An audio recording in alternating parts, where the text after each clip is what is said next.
Assalamualaikum warahmatullahi wabarakatuh. Bismillahirrahmanirrahim. Sebelumnya perkenalkan, nama saya Firda Dianing Tias dari program studi akuntansi pagi NIM B2112200083. Di sini saya akan mempresentasikan makalah pendidikan agama Islam saya yang berjudul Sejarah Manusia Pertama dalam Islam dan Ilmu Pengetahuan.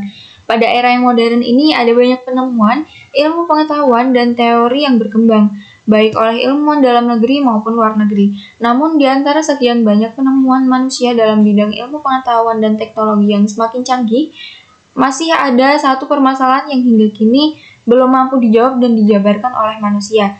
Masalah itu ialah masalah tentang asal-usul kejadian manusia. Banyak ahli ilmu pengetahuan mendukung teori evolusi yang mengatakan bahwa makhluk hidup, yaitu manusia, berasal dari makhluk yang mempunyai bentuk maupun kemampuan yang sederhana, kemudian mengalami evolusi dan kemudian menjadi manusia seperti sekarang ini. Hal ini diperkuat dengan adanya penemuan-penemuan ilmiah berupa fosil seperti jenis Meganthropus.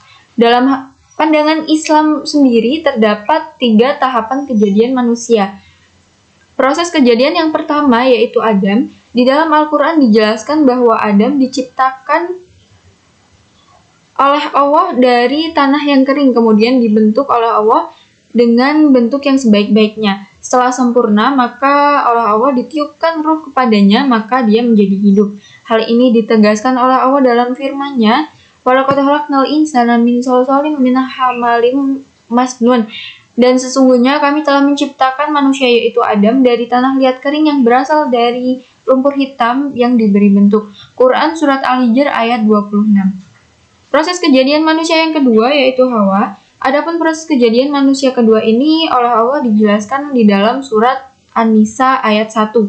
Di dalam salah satu hadis yang diriwayatkan oleh Bukhari dan Muslim dijelaskan, maka sesungguhnya perempuan itu diciptakan dari tulang rusuk Adam.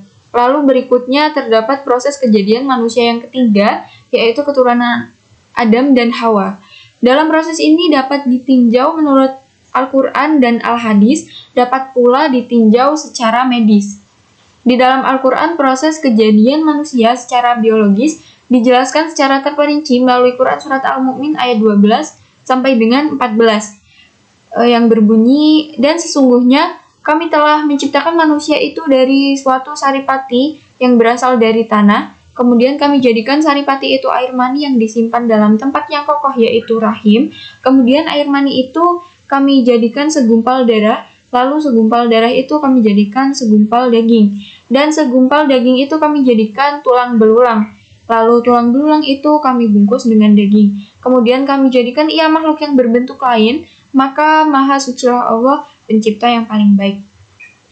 Para ahli dari barat baru menemukan masalah pertumbuhan embrio secara bertahap pada tahun 1940 dan baru dibuktikan pada tahun 1955. Tetapi dalam Al-Quran dan hadis yang diturunkan 15 abad lalu, hal ini sudah tercantum. Ini sangat mengagumkan bagi salah seorang embriolog terkemuka dari Amerika, yaitu Profesor Dr. Keith Moore. Beliau mengatakan, "Saya takjub pada keakuratan ilmiah pernyataan Al-Quran yang diturunkan pada abad ke-7 Masehi itu. Sedangkan dalam ilmu pengetahuan dikenal teori pertama yang sangat dikenali dari Aristoteles yang disebut sebagai teori abiogenesis atau generatio spontanea. Menurut teori ini, semua yang hidup muncul secara terus-menerus dari yang mati atau materi. Ada pula teori Darwin yang berdasarkan atas seleksi alam yang dapat menghasilkan perubahan besar pada organisme setelah waktu yang lama, bahkan pada suatu saat tertentu dapat menghasilkan spesies baru." Dia juga mengatakan bahwa semua organisme yang meliputi seluruh tumbuhan dan hewan yang ada dan pernah ada berkembang dari beberapa atau bahkan satu bentuk yang sangat sederhana melalui proses penurunan dengan modifikasi melalui seleksi alam. Tetapi dalam hal ini Darwin sendiri kebingungan karena ada beberapa jenis tumbuhan yang tidak mengalami evolusi dan tetap dalam keadaan seperti semula. Walaupun pernyataan Darwin dalam bukunya yang berjudul The Origin of Species dapat dikatakan sukses besar karena membahas masalah yang menyangkut asal-usul manusia, namun hal ini hanyalah bersifat dugaan belaka. Hal ini diantaranya merupakan kelemahan teori yang dikemukakan oleh Darwin. Tidak ada titik temu antara teori yang ada dengan kenyataan.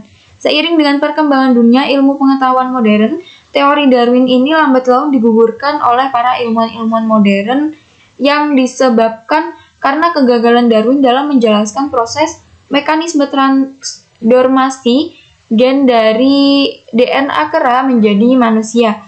Baik, sekian dari saya. Apabila ada tutur kata yang salah, saya mohon maaf. Wassalamualaikum warahmatullahi wabarakatuh.